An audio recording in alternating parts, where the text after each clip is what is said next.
Você é cego ou você enxerga?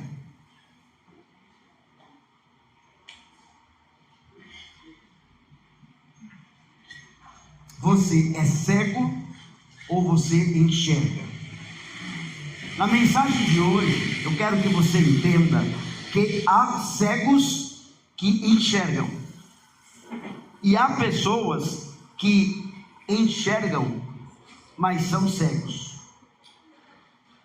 Na mensagem de hoje, eu quero que você entenda que nem todo religioso e piedoso enxerga as realidades espirituais. E eu vou repetir. Eu quero que você entenda que nem todo religioso e piedoso, ou seja, religioso, concentrado, operante, atuante, nem todo religioso enxerga as realidades espirituais. E se ao final dessa mensagem alguns de vocês disserem assim: eu sou cego, eu preciso enxergar, e eu vou dizer aleluia. E se alguns de vocês disserem não, eu já enxergo tudo, eu vou dizer misericórdia. Veja, há pessoas que não veem as realidades espirituais. Nós estamos pregando desde domingo passado em João 9, na conversão de Saulo. Então eu convido você a abrir a sua Bíblia em João 9.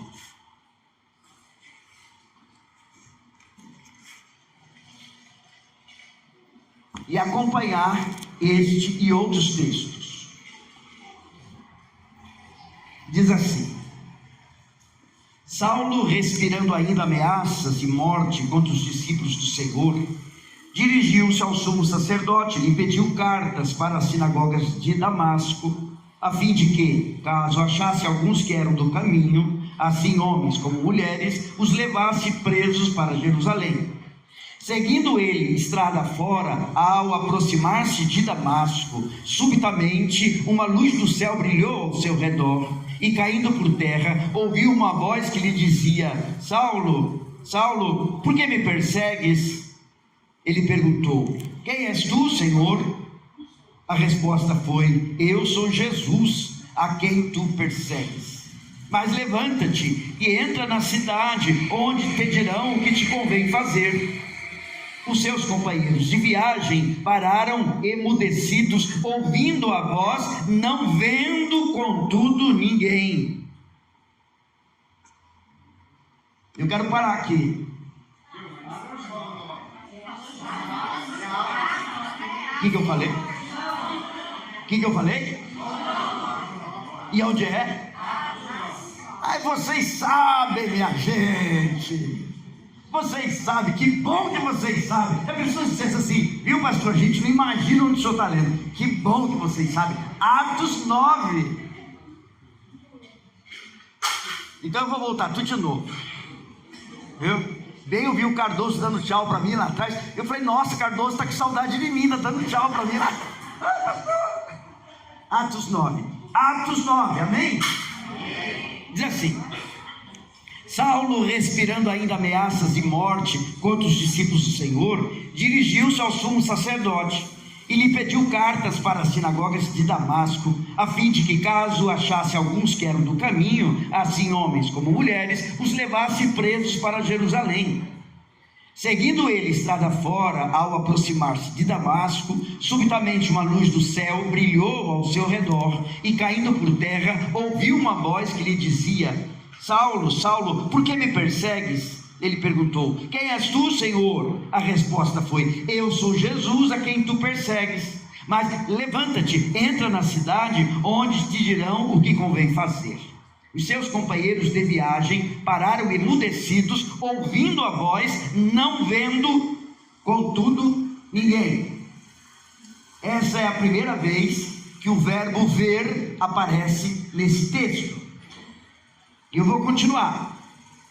Então se levantou Saulo da terra, e abrindo os olhos, nada podia ver. Segunda vez que o verbo ver aparece. E guiando pela mão, levaram-no para Damasco. Esteve 3 dias sem ver, durante os quais nada comeu, nem bebeu. Ora, havia em Damasco um discípulo chamado Ananias. Disse-lhe o Senhor, numa visão, Ananias, ao que respondeu, eis-me aqui, Senhor.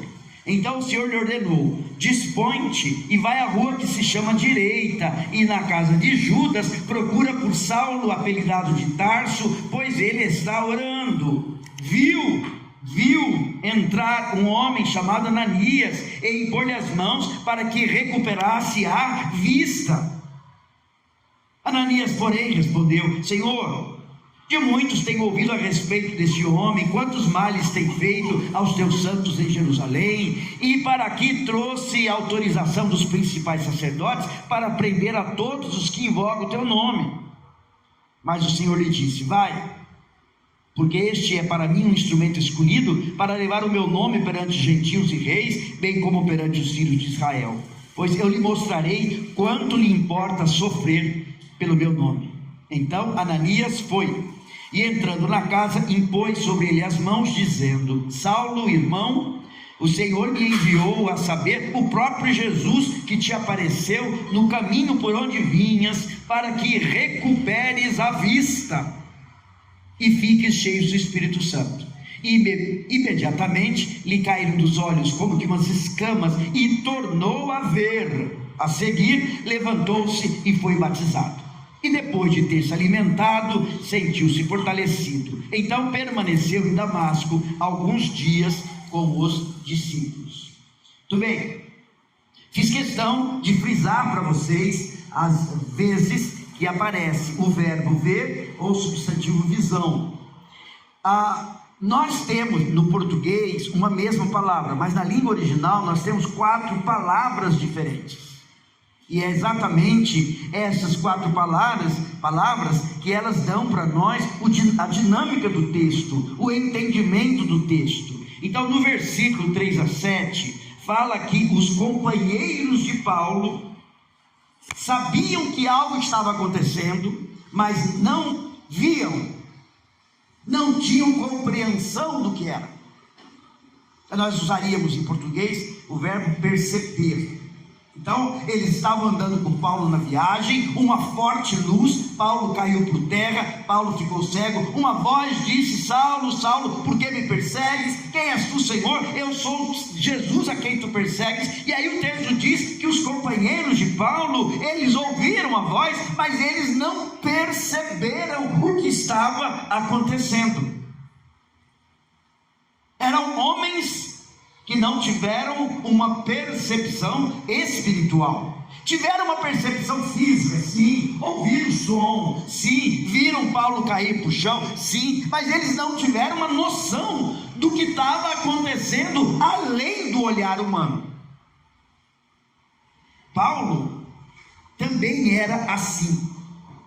Paulo sabia que o nome de Jesus estava operando quando Paulo viu a igreja em Jerusalém levando a palavra, pessoas se convertendo, pessoas sendo transformadas, pessoas sendo curadas. Paulo sabia, Paulo viu a reação de Estevão quando Estevão estava sendo apedrejado. Não havia no rosto de Estevão pavor, medo, angústia. Havia no rosto de Estevão um olhar para os céus e via o Senhor lá de braços abertos para ele, e Estevão orando, Pai, perdoa-lhes, eles não sabem o que fazem. Paulo foi testemunha disso. Ele sabia que algo estava acontecendo, mas ele não tinha compreensão espiritual do que estava acontecendo. Por isso Paulo perseguia, porque ele não compreendia. Paulo, ele era religiosamente fervoroso, mas ele era espiritualmente cego. E aí Deus impõe a Paulo uma visão, uma cegueira física, representando e chamando a atenção dele para a cegueira espiritual que ele estava vivendo. Nós estamos cercados de pessoas cegas para as realidades espirituais. Algumas pessoas são religiosas e fervorosas, outras nem tanto, mas cegas. Jesus curou um cego, João 9.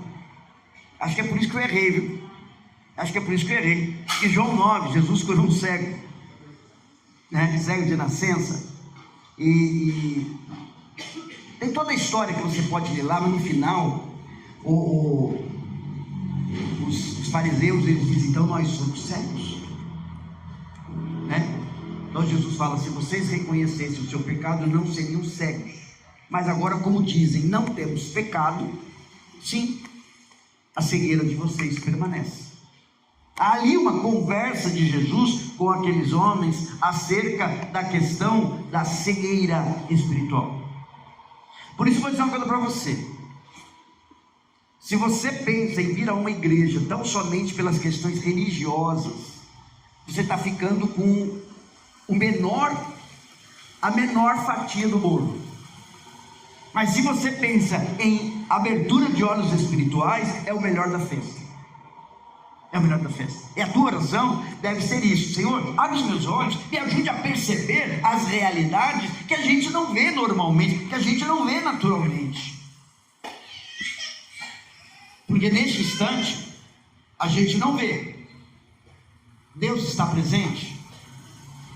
Deus está presente? Deus está presente? Como é que você sabe? Como é que você sabe? Porque Ele falou, Ele prometeu, Ele não mente. Ele está presente. O Espírito de Deus está presente? Está presente.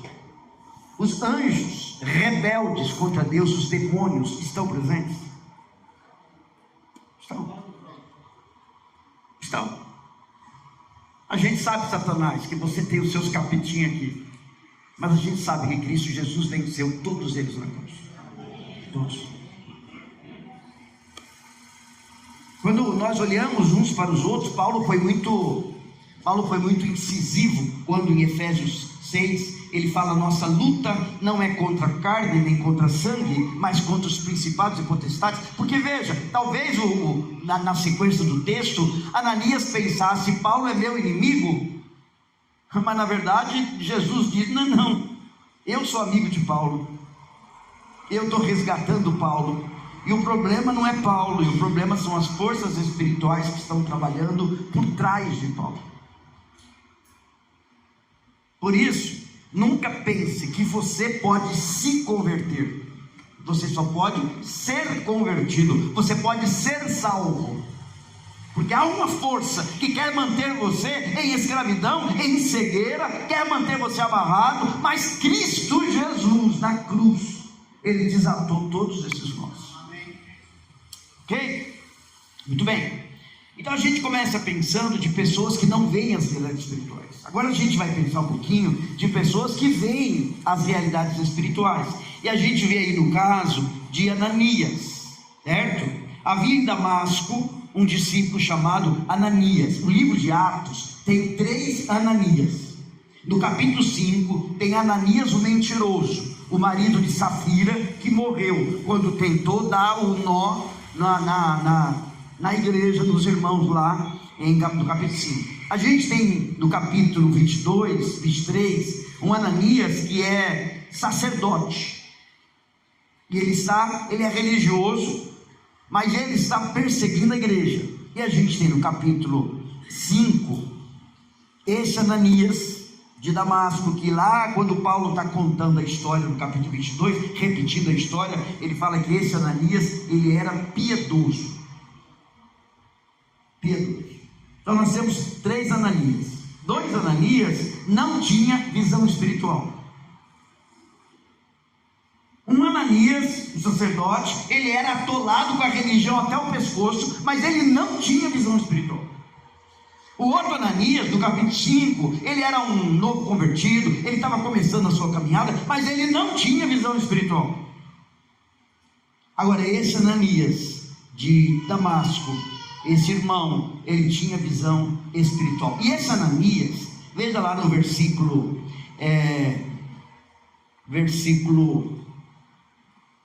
10. Ora, havia em Damasco um discípulo chamado Ananias, disse-lhe o Senhor numa visão. Numa visão. A palavra visão, ela recai sobre dois aspectos. Primeiro, um aspecto de um êxtase. E segundo, o aspecto de uma revelação. Então Ananias, ele teve num momento de êxtase, no momento em que ele se desconectou da sua mente consciente, ele percebeu algo e ele então teve da parte de Deus uma revelação. No Novo Testamento, a palavra visão, orama, no grego, aparece 12 vezes, sendo 11 vezes em Atos, e só uma vez em Mateus. Ou seja, daí nós entendemos que a visão era uma maneira de direcionamento do corpo de Cristo. Deus levava pessoas a ver situações. E aí, se a Lindalva me permite contar um pouquinho da sua história, irmãos, um dia que vocês puderem, sentem-se com a Lindalva, porque lá vem a história. A história dela não é curta, é longa, certo? Aí só vou contar uma passagem da história dela. Ela tinha 8 anos. O pai dela tinha ido para a casa de um irmão longe. E ela teve um sonho. E o sonho era: teu pai morreu. E ela acordou naquele dia com os tios dela, chorou e chorou. Um ano depois, ela recebeu uma notícia: teu pai tinha morrido um ano antes. O que ela teve? Ela teve uma visão.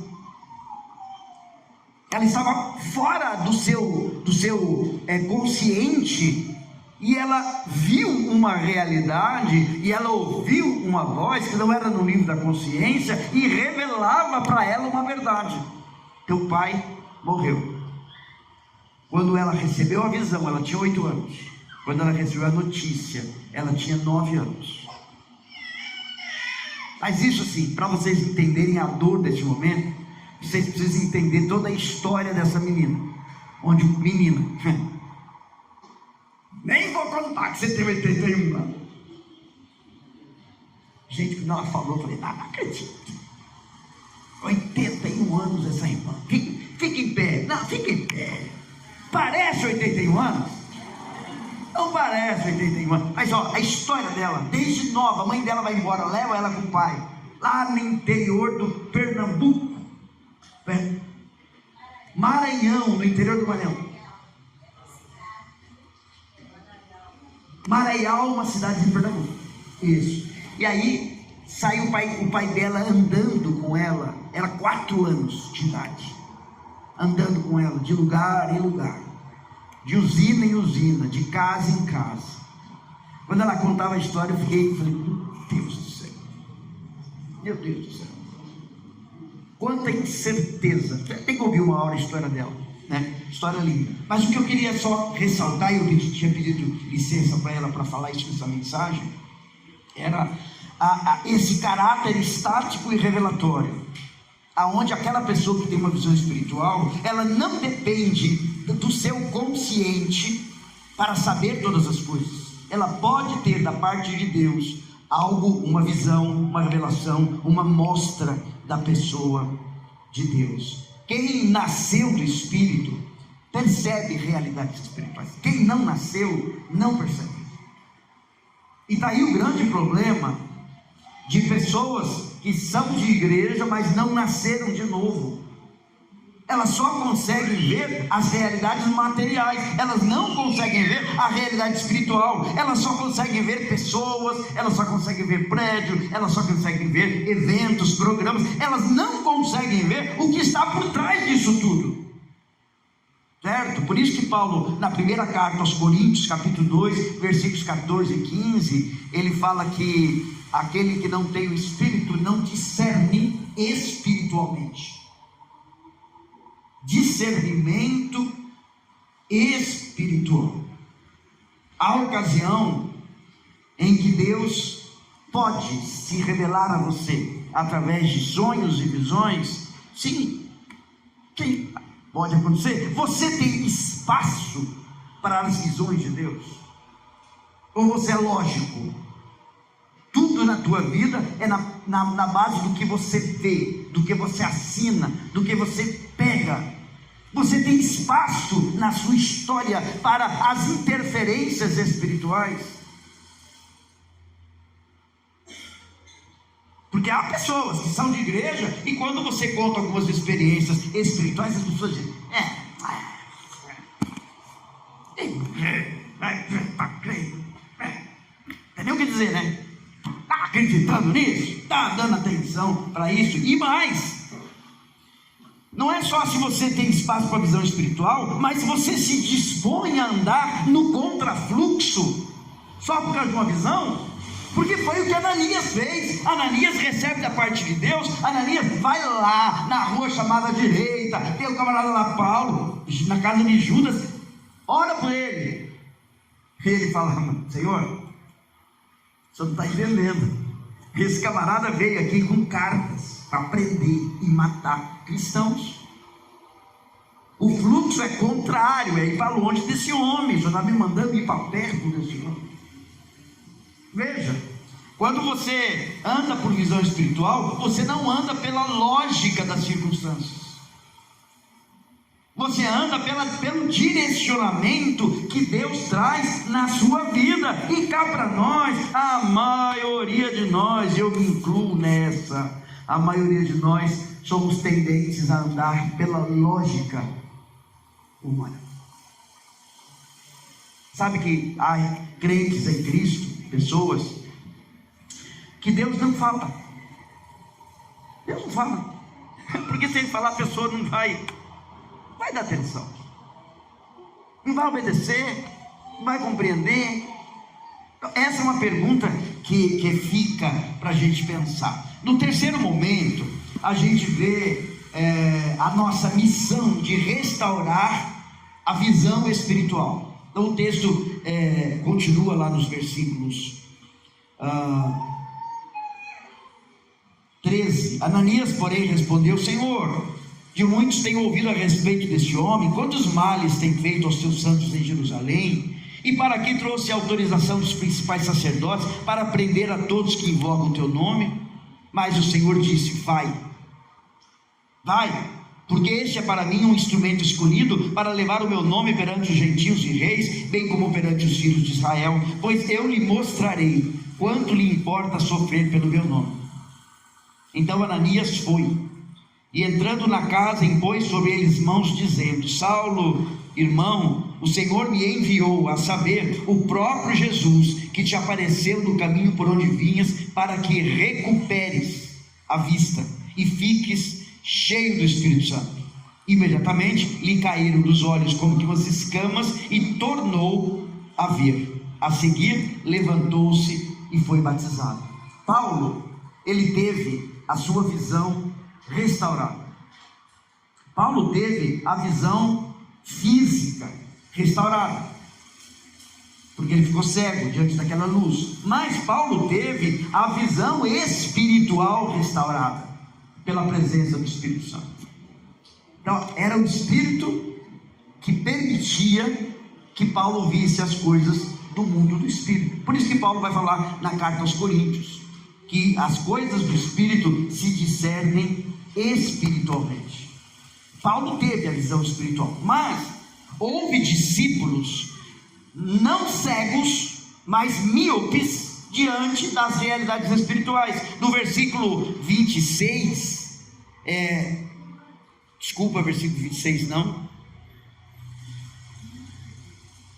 versículo 26, sim. Tendo chegado a Jerusalém, procurou juntar-se com os discípulos. Todos, porém, o temiam, não acreditando que ele fosse discípulo. São pessoas com visão espiritual, mas míopes. Mas Barnabé, tomando consigo, levou aos apóstolos, contou-lhes como ele vira o Senhor no caminho, e que este lhe falara, e como em Damasco pregara ousadamente em nome de Jesus. Então o que nós temos aqui? Discípulos míopes, Barnabé com uma visão espiritual plena.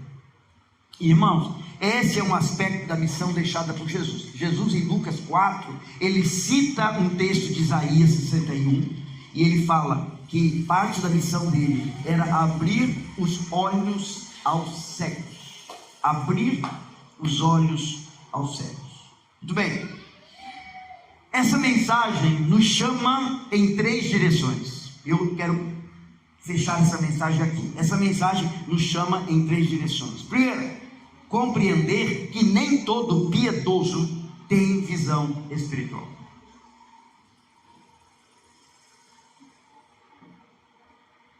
Compreender que nem todo piedoso. Não é porque uma pessoa anda com você, vai numa igreja, lê Bíblia e fala de Deus, essa pessoa tem visão espiritual.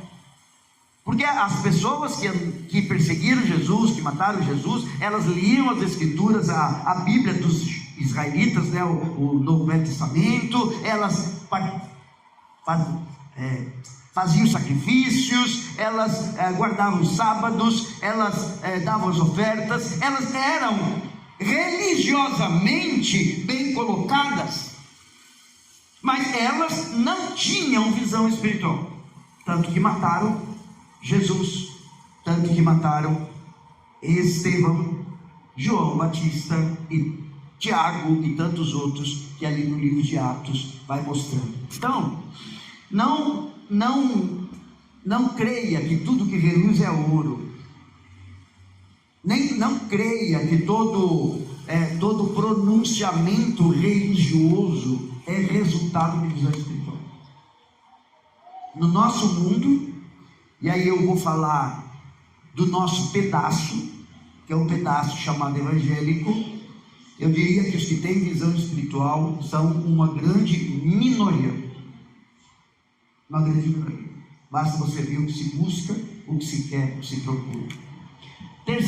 Segunda direção dessa mensagem é compreender que Deus pode se manifestar a você por visões com ordens específicas que escapam ao entendimento natural.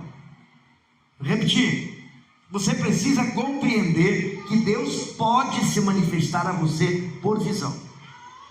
O que Deus fez no passado, Ele pode fazer no presente. E nessa visão, Deus pode trazer a você ordens específicas que são totalmente contrárias ao teu entendimento natural. E aí é um problema, porque se a gente anda por aquilo que se vê, a gente vai dizer, né, isso não vem de Deus. Tá maluco demais para vir de Deus. De Deus não vem nada tão fora do cabo desse jeito. Então você precisa perceber que ou você caminha com Deus e você está aberto para as verdades espirituais. Você caminha com Deus e está aberto para ser muito mais do que uma pessoa que vem numa igreja e lê um texto bíblico e faz lá um tempo de oração, mas você estar engajado na realidade espiritual, mesmo que essa realidade espiritual te leve no contrafluxo, te leve pelo caminho diferente. Isso é bastante complicado para nós exemplificarmos, porque isso pode ter tantas possibilidades, né? Pode ter, por exemplo, a possibilidade de um pai que investe no seu filho, para o seu filho estudar, e para o seu filho, e de repente seu filho chega e fala assim: pai, eu vou deixar tudo, eu vou para o ministério. Quê? Você é doido? Você é doido? Certo? Pode ser? Pode ser.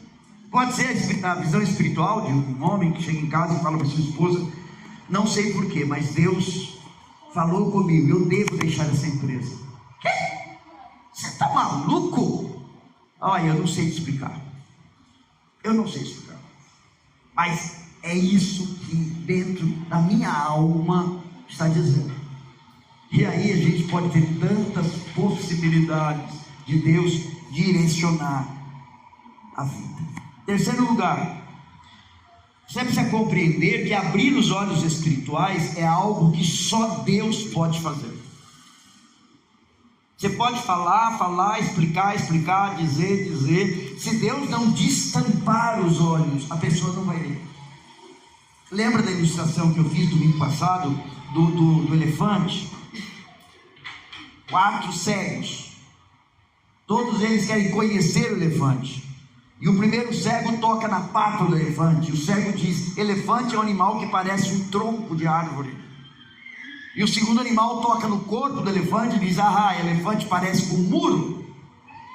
O outro toca na tromba do elefante e fala: não, elefante parece com uma cobra. O outro toca na orelha do elefante e diz: não, elefante parece com uma folha de bananeira, alguma coisa assim.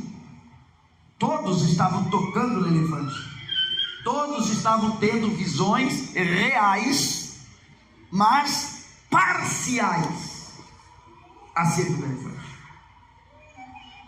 Somente quando os olhos puderam ser abertos e eles puderam ver o elefante, puderam ver o conjunto do elefante, puderam ver o todo, eles entenderam: isso é elefante. Queridos, nós podemos pegar pessoas, levá-las a abraçar a pata, o corpo, a tromba, a orelha. Enquanto os olhos espirituais não forem abertos, elas terão da parte das coisas espirituais ou das coisas de Deus somente visões limitadas, não reais acerca das coisas de Deus. Sabe sobre Deus, sabe sobre Jesus, sabe sobre o céu, sabe sobre isso, sabe sobre aquilo, mas não tem conjunto. Não tem conjunto, porque os olhos não foram destapados, os olhos não foram abertos. Paulo fala isso, 2 Coríntios 4,4, ele fala que aqueles que se perdem, o Deus desse século lhes secou o entendimento. Ok? Agora, nesse caso de Ananias, nós vemos no versículo 17 de Atos 17, então Ananias foi, entrando na casa, impôs sobre ele as mãos,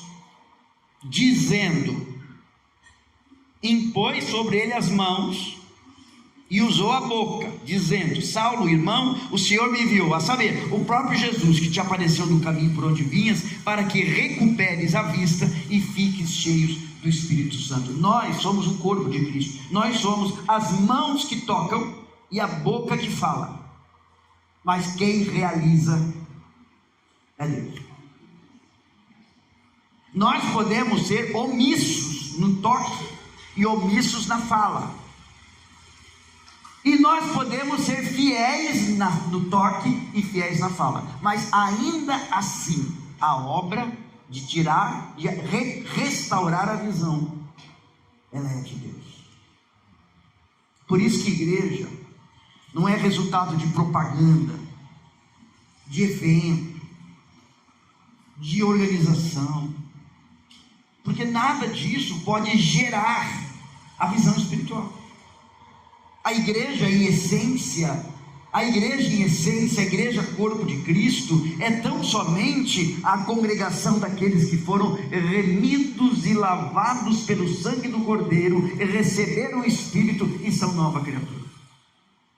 Sem essa verdade espiritual, vai morrer, vai para o inferno do mesmo jeito. Pode ter sido da igreja, pode ter sido batizado, pode estar perdido do mesmo jeito.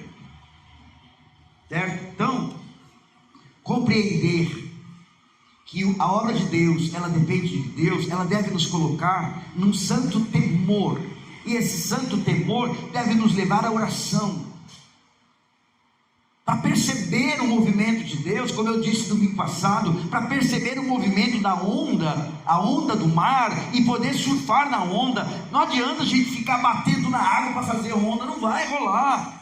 Observa, E quando a onda está criada pelo mar, surfa na onda. E se a gente não tiver no dia a dia nessa oração, que é o primeiro passo da percepção espiritual, para a visão espiritual, isso não acontece. Certo? Então nós temos pregado em Atos sobre a missão da igreja, e hoje a gente percebe que a missão da igreja é abrir os olhos aos cegos. E eu gostaria de afirmar com todas as certezas, com todas as letras, que todos vocês têm olhos abertos, mas isso só o Espírito de Deus sabe. Mas se você tiver dúvida que você porventura tenha ou não tenha os olhos espirituais abertos, faça como os cegos que procuraram Jesus. Senhor, que eu veja. Jesus pergunta: que queres que eu te faça? Senhor, que eu veja. Se você não vê, se você tem muita dificuldade com as questões religiosas, questões espirituais, se você tem dificuldade com as escrituras, se você tem dificuldade de oração, se você tem dificuldade de compreender o movimento de Deus, ore: Senhor, que eu veja. Dá-me visão, abre os meus olhos, restaura a minha visão, porque é somente assim que a gente pode saber de que nós estamos andando no mesmo caminho que Deus está andando. Amém?